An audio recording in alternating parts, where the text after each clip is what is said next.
Assalamu alaikum and welcome back. In today's video, I wanted to just go over the upcoming match, which is PSG versus Madrid at MetLife Stadium in New Jersey, but they consider it New York since it's close to one another. This one is an interesting matchup for a number of reasons. The first one being that both teams have suspensions that could greatly impact the team, right?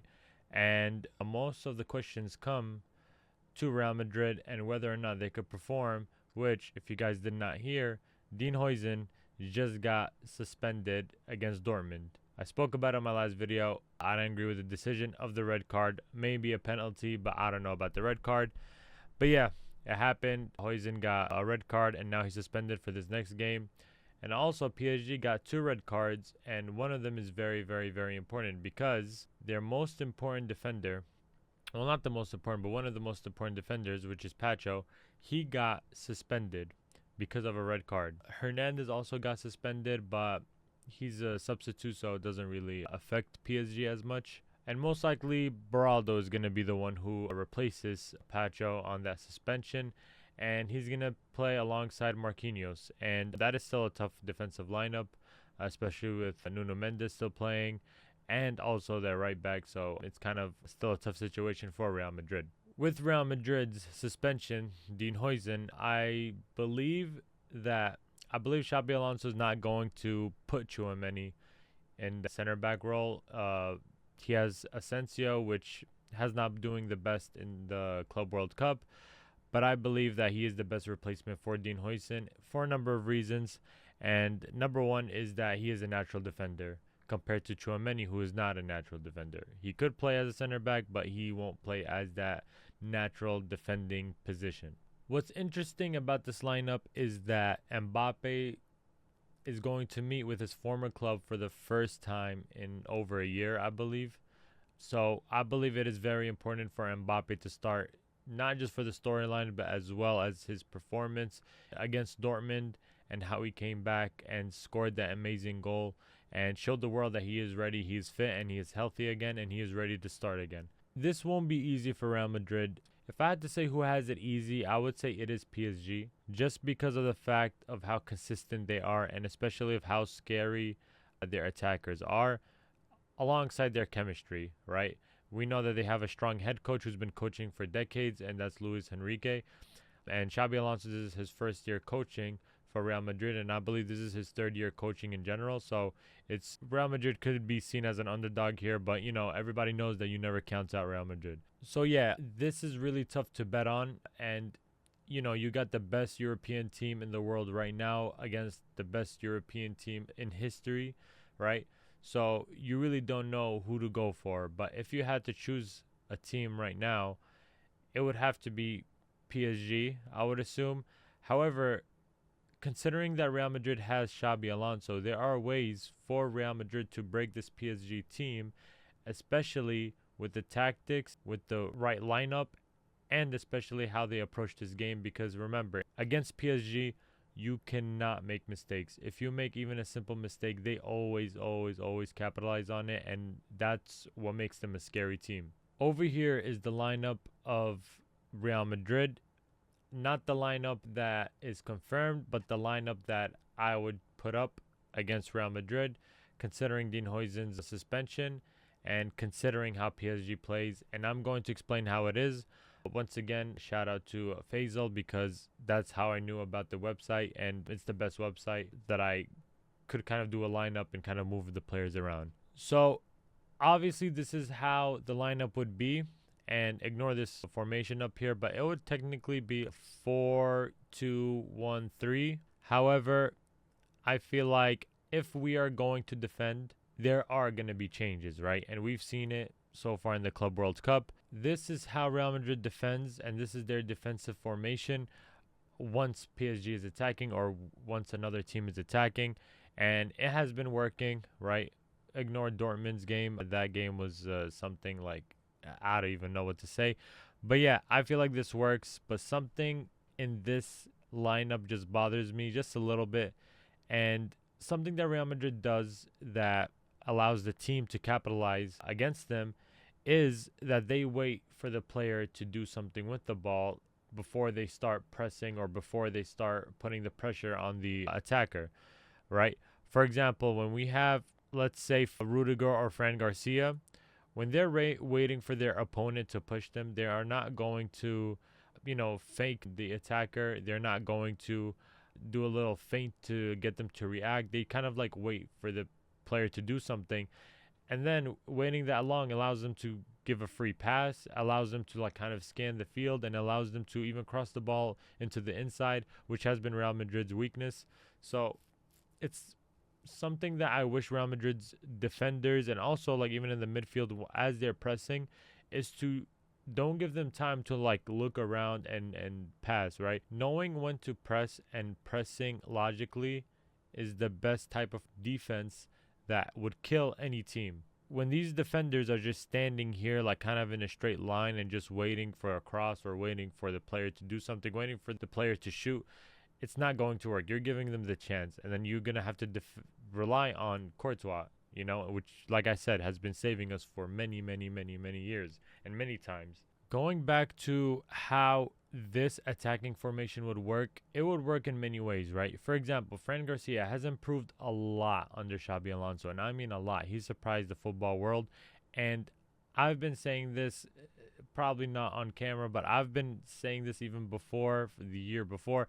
Fran Garcia has always been that player that needs the ball more often, especially if you guys remember last season. He would always overlap Vinny, but Vinny never passed him the ball.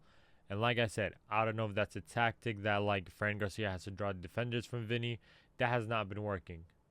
What has been working this Club World Cup is Vinny passing the ball to Fran Garcia, where Fran Garcia could either cross it in, could maybe cross it to the outside of the box, or low cross it in. Fran Garcia, it cannot be a 1v1 with Vinny. Fran Garcia has to be there. And even Trent, which gets the ball more often from Arda or from Bellingham, when he makes that overlap, it's the same thing that should apply to Fran Garcia. You have to put that pressure on. You have to. That is the important role for Fran Garcia, and also the same goes to Trent Alexander-Arnold, but I don't even have to say that for Trent. He's been doing his role. He's gotten 2 assists against Juventus and against Dortmund, so Trent has been doing his thing, right? We have Valverde, who's kind of been silent, but he's been very impactful off the ball. Something about Jude Bellingham also, he's a little quiet. However, we could see his hustle, we could see his work ethic. It's always going to be there. However, I feel like playing Bellingham to have him run up and down the field is not the best choice. I believe that Bellingham should play a role of being that support for Mbappe or for the striker. Bellingham having his passes are amazing, and especially his finishes. He needs the ball more often if he's close to the box or even inside the box. He needs it. His runs are perfectly timed into the box, and he knows how to finish. And we've seen it. He's been finishing more often than Vinny. And that is the truth. So we have Trent, Fran Garcia, who's going to play an important role alongside Bellingham. Arda Guler, he's been playing a little more back. I don't know if you guys seen it recently, but he's been playing more back. And it makes sense because Arda needs to be that player that controls the midfield and finds those passes. And he's been doing it. He's been doing that role. So whether he plays as a little forward or as he plays in the midfield, he is going to strive. All right. So Arda Guler is never going to be somebody who needs improvement. I feel like he's already going to be there once he gets his time there. Vinicius Jr. has been on and off. There was only one game where he did good, and then ever since then he's just kind of been off, right? In my other video, I did say that Vinny Jr. cannot be playing over here. As we all know, Vinny Jr. likes to outpace his opponents, but I feel like everybody knows his playing style, and everybody knows that that move is kind of predictable. Even the defenders in the game, they kind of know it, and they catch up to him, take the ball. I don't think Vinny should play here, honestly. I don't think he should not play here. Rather, when he plays more towards the middle, I feel like that's where Vinny is dangerous. That's where he catches players and has them stumble, and then he could get a shot off or he could get a pass off. I just don't think the wing works for him. Mbappe, he's always going to be there. I feel like Mbappe, like we saw last game, he's always going to be there and he's always going to make his mark. But remember, we're going against PSG, so Obviously, what I'm saying right now is not going to be as easy as it is, but we have to make sure, and what I mean by we, not me, but like Xabi and all the players have to make sure that they cannot sleep, not even for a second. They have to always be on their feet.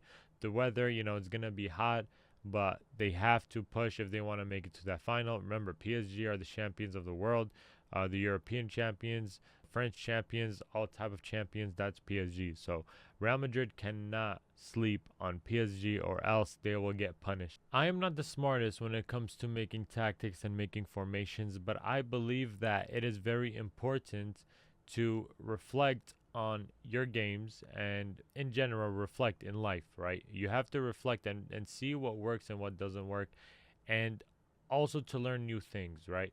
So when you see PSG being this team that is very dominant, and you see this team that is very, have a mix of experienced players and young players like Doué, it's very important for Real Madrid to kind of match that mindset.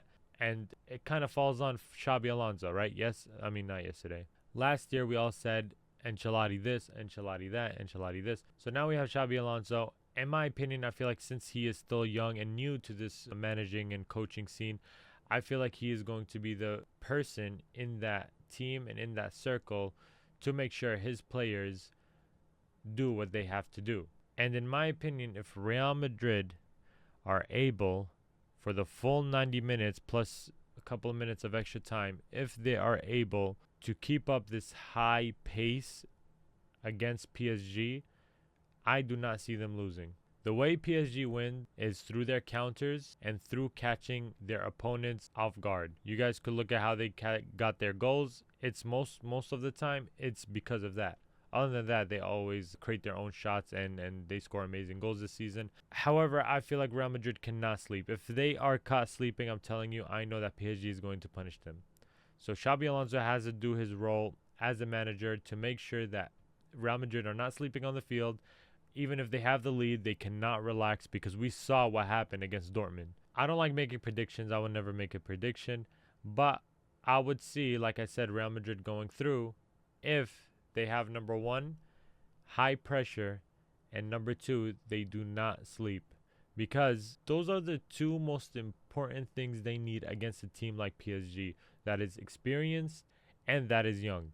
Because lacking in one of those two things that I just mentioned is not going to win you a game, right? Because one of them falls defensively and the other one falls attacking wise, right? And if Mbappe is locked in, Bellingham is locked in, especially if Vinicius Jr is locked in, I believe that Real Madrid is going to win. However, it all comes back to that defensive lineup, and it all comes back to the defensive tactics as well. Like I said, PSG is going to catch them off guard if they are not coordinated. Real Madrid has to make sure that they are coordinated, they communicate, and they make sure that they are not doing this one-man marking, because they've fallen for that trap so many times. And to be honest, that, it got me upset, because there's so many moments where Rudiger would push up, and then another player, which is a second player, would make that run behind Rudiger, and then over the top pass, and now it's Courtois versus whoever is the one attacking. So Real Madrid have to make sure that even the midfield, even the forwards, they all have to play defense. Because if you look at PSG, if you look at Barcelona last season, right? Because that's La Liga, I would watch it every single match. I would watch Barcelona, Real Madrid, and Atletico Madrid. If you watch Barcelona's, the way they played defense and the way they played in general, everybody was working with and without the ball. I don't like when there's a player walking. I don't like it. And I always use Rafinha as an example, because that man never stops. He's always running off the ball, always running with the ball. So if you're going to take an example, take Rafinha as an example. Take Barcelona as an example. Take also PSG as an example. They're also playing that high press, and all of them are playing defense. So Real Madrid, they cannot go to sleep in this game. Vinicius Jr, Mbappe, everybody in that field cannot just be walking around at any moment. They have to at least have that role and have a good positioning off the ball as well. That's all I have to say. I got a little into it because I just reminded myself of what caused Real Madrid's failure this season that I just passed by. Let me know what you guys think. If anybody's out there watching, let me know what you think. Put it in the comments below, and I'm going to respond to every single comment if there's going to be any comments. And I will see you on the next video. Assalamu alaikum.